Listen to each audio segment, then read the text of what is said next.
Welcome back to TECHMIMIC, where you can simply view, imitate, replicate, and get on with your day. If there is a specific issue for which you would like to see a video, please leave a comment.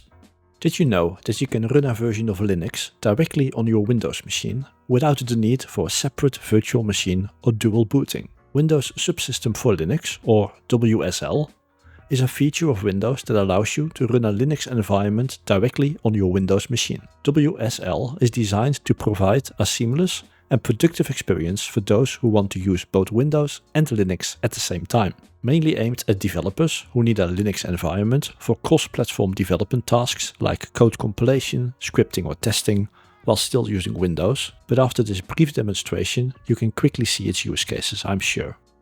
You can use Linux command, tools and software directly from Windows, and WSL will have minimal resource overhead compared to real virtual machines.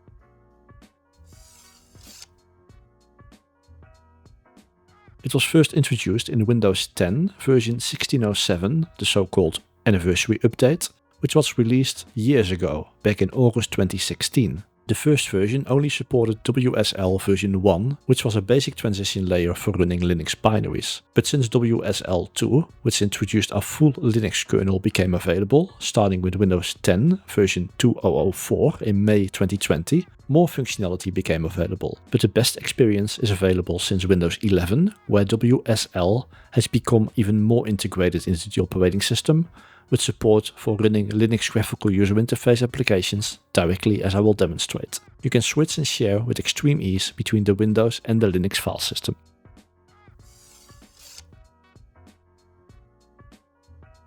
As a first step, enable WSL in Windows 11. Open the PowerShell by right-clicking it and selecting Run as Administrator. To install the Windows Subsystem for Linux, type the command WSL --install. By default, this will also install Ubuntu for you. We will get there soon, but first we will have to access PowerShell and reboot the machine when prompted. Directly after the reboot, a dialog will appear, and it will continue with the installation of Ubuntu. After a few moments, it will ask you for a user account and password to use with the Linux machine. Note that this is completely separate from your Windows account. The user specified will be your default Linux user, and you can use sudo for administrative tasks. After that, the installation is successful and Ubuntu will launch automatically. The installed version is Ubuntu 24.04 LTS long-term support, and there is also a quick overview of the system resources and users displayed. You can install additional Linux distributions from the command line, but it is also integrated in the Microsoft Store. Simply search for Ubuntu and it will list the versions that are available. Just select one and click Get.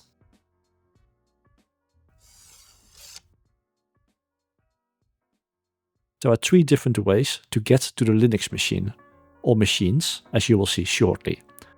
You can do it via PowerShell, via the regular command prompt, or straight from the Windows menu, as every Linux machine integrates as an application. Let me pin the Ubuntu machine to the taskbar for easier access.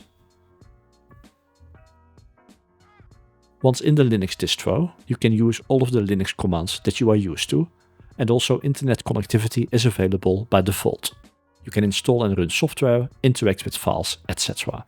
If you want to run graphical Linux applications, you will need to install a desktop environment. This is not a problem because Windows 11 WSL supports GUI applications too.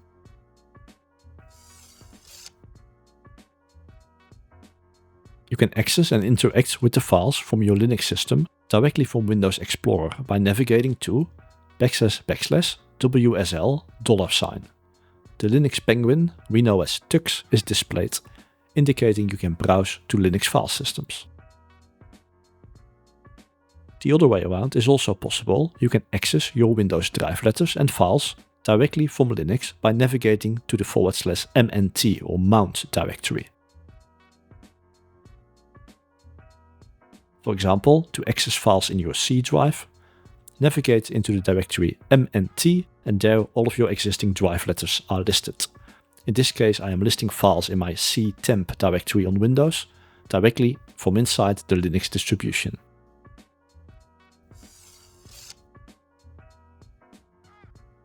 Of course, there is more available than just Ubuntu. You can check the available distributions by typing WSL -list -online.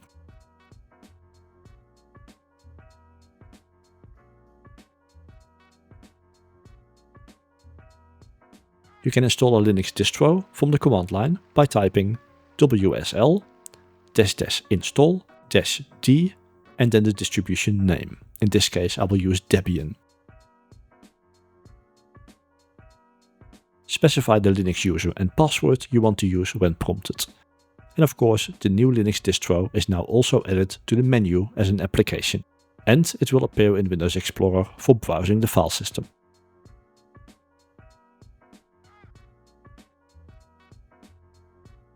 You can also install a Linux distribution through the Microsoft Store. Simply search for it, select the version and click Get.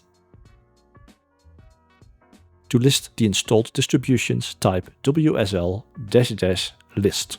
But this command has to be typed of course from the command prompt or PowerShell and not from inside the Linux machine.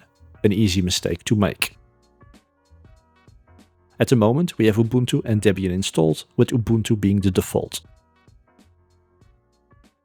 You can change the default with the command WSL -set -default and then the distribution name. You can also launch a Linux distribution with a command from the terminal instead of having to go through the Windows menu. WSL -d and then the distribution name.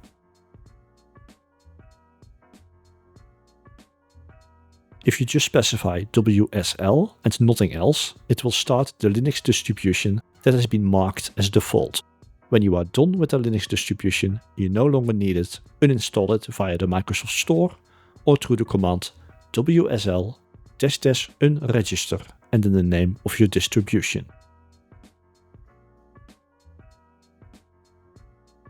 Now you can explore different Linux distros using WSL in Windows 11.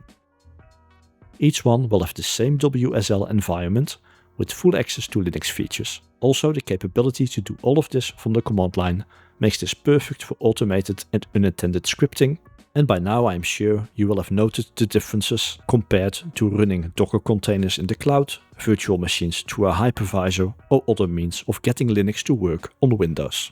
Another nice addition to add to your toolkit. That's it, hope it helped, and if it did, please like the video and keep it up. Until next time, bye!